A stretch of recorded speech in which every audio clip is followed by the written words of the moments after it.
ঢেঁড়স বা ভেন্ডির নানা রকম রেসিপি আপনারা তো বানিয়ে থাকেন। আজ আমি শেয়ার করব সর্ষে ভেন্ডি বা ঢেঁড়স একদম নিরামিষ পদ্ধতিতে। সর্ষে ঢেঁড়স আপনারা নানা রকম পদ্ধতিতে বানিয়েছেন, তবে আমি কিভাবে বানাই তা আজ আপনাদের সাথে শেয়ার করব। গরম ভাতের সাথে খেতে এটা দারুণ লাগে।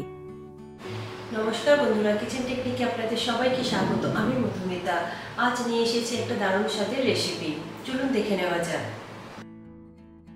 সর্ষে ভেন্ডি বা সর্ষে ঢেঁড়স বানানোর জন্য আমি এখানে 250 গ্রাম ঢেঁড়স নিয়েছি। ঢেঁড়সটা আগে থেকে ধুয়ে ভালো করে জল ঝরিয়ে নেবেন, তারপরে সামনের আর পিছনের অংশটা কেটে বাদ দেবেন। আর বড় ঢেঁড়স হলে 2 টুকরো করে নেবেন, আর ছোট ঢেঁড়স হলে গোটা রেখে দেবেন। এরপর নিয়েছি একটা বড় সাইজের টমেটোটাকে আমি গ্রেট করে নিয়েছি, তবে আপনারা চাইলে মিক্সিং জারের মধ্যে দিয়ে ভালো করে পেস্ট করে নিতে পারেন। এরপর নিয়েছি সর্ষে বাটা। আমি এখানে হলুদ সর্ষে নিয়েছি 2 চা চামচ, আর কালো সর্ষে নিয়েছি 1 চা চামচ, আর সঙ্গে দিয়েছি 2টো কাঁচা লঙ্কা আর অল্প করে নুন। খুব ভালো করে এটাকে পেস্ট করে নেবেন। কাঁচা লঙ্কা নুন দিয়ে পেস্ট করলে এটা তিতো হয় না। এরপর অল্প করে জল দিয়ে একটু মিশিয়ে নেবেন, তারপর ছাঁকনির সাহায্যে এটাকে ছেঁকে নেবেন। এরপর মেন রান্নাটা শুরু করে দেব। তার জন্য একটা কড়াই নিয়েছি, কড়াইটা ভালো করে গরম করে নেবেন। তারপরে এতে 3 চা চামচ পরিমাণে সর্ষের তেল দেবেন। এই রান্নাটা আপনারা সর্ষের তেলে করলে এর টেস্ট অসম্ভব সুন্দর আসে। তেল ভালো মতো গরম হয়ে গেলে এর মধ্যে ঢেঁড়সগুলোকে দিয়ে দেব।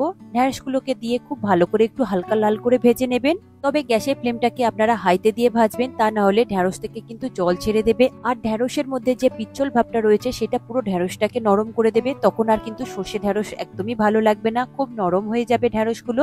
এইভাবে হাই ফ্লেমে ঢেঁড়সগুলোকে 2 মিনিট মতো নাড়াচাড়া করে ভেজে নেবেন।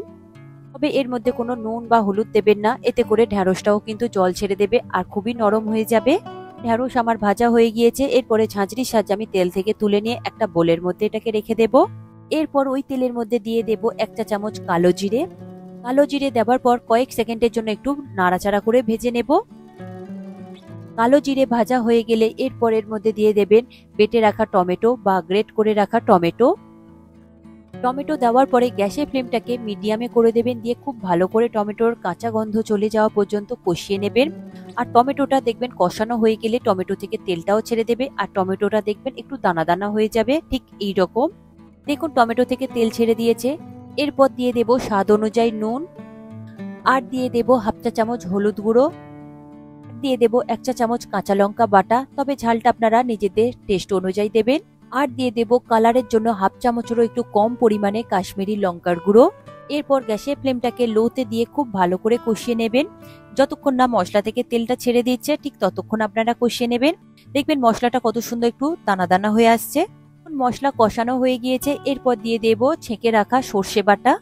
সর্ষে বাটা দেওয়ার পরে খুব ভালো করে একটু নাড়াচাড়া করে নেব। এই সময় গ্যাসের ফ্লেমটাকে মিডিয়ামে দেব। আর যদি আপনাদের জলের প্রয়োজন হয় তাহলে অল্প করে একটু জল দেবেন। আমি এখানে অল্প করে একটু জল দিয়েছি। টোটাল আমি এখানে 1 কাপের একটু কম পরিমাণে জল দিয়েছি। খুব ভালো করে দেখুন এটাকে মিশিয়ে নিয়ে এটাকে একটু ফুটতে দেব 1 মিনিটের জন্য হাই ফ্লেমে। তবে এর মধ্যে আরো অন্য কোনো মশলার ব্যবহার করবেন না, জিরে কিংবা ধনে, যেহেতু সর্ষে বাটাতে এগুলো দিলে একদমই ভালো লাগে না। সর্ষের যে একটা ঝাঁঝালো গন্ধ সেটা নষ্ট হয়ে যায়। দেখুন ফুটে উঠেছে। এরপর এর মধ্যে দিয়ে দেব ভেজে রাখা ঢেঁড়স। ঢেঁড়সটা দেওয়ার পরে গ্যাসের ফ্লেমটাকে লোতে করে দেব, দিয়ে খুব ভালো করে একটু মিশিয়ে নেব। ভালো করে মিশানো হয়ে গেলে এটাকে আপনারা 2 থেকে 3 মিনিটের জন্য ঢেকে দেবেন। দেখুন 3 মিনিট পরে আমি ঢাকা খুলে দেখছি একদম গ্রেভিটা পারফেক্ট হয়েছে আর কত সুন্দরভাবে উপর থেকে তেল ছেড়ে দিয়েছে। এরপর দিয়ে দেব সামান্য একটু চিনি। এটা অপশনাল, আপনারা দিতেও পারেন নাও দিতে পারেন, যেহেতু এতে টমেটো রয়েছে তাই চিনিটা দিলে এতে করে স্বাদের একটা ব্যালেন্স হয়। এরপর উপর থেকে দিয়ে দেব 3টে কাঁচা লঙ্কা চেরা, আর দিয়ে দেব 2 চা চামচ কাঁচা সর্ষের তেল। কাঁচা সর্ষের তেল দিলে উপর থেকে এতে করে সুন্দর একটা ফ্লেভার আসে।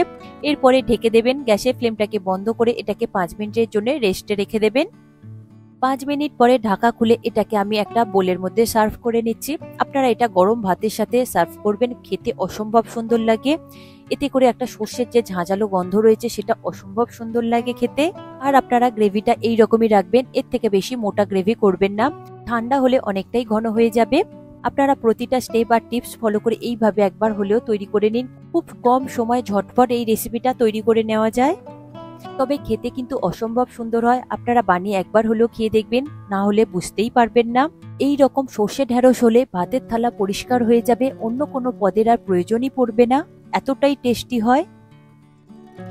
এই রেসিপিটি আপনাদের কেমন লাগলো কমেন্টে অবশ্যই জানাবেন। আর যদি ভালো লেগে থাকে তাহলে লাইক শেয়ার করবার অনুরোধ রইল।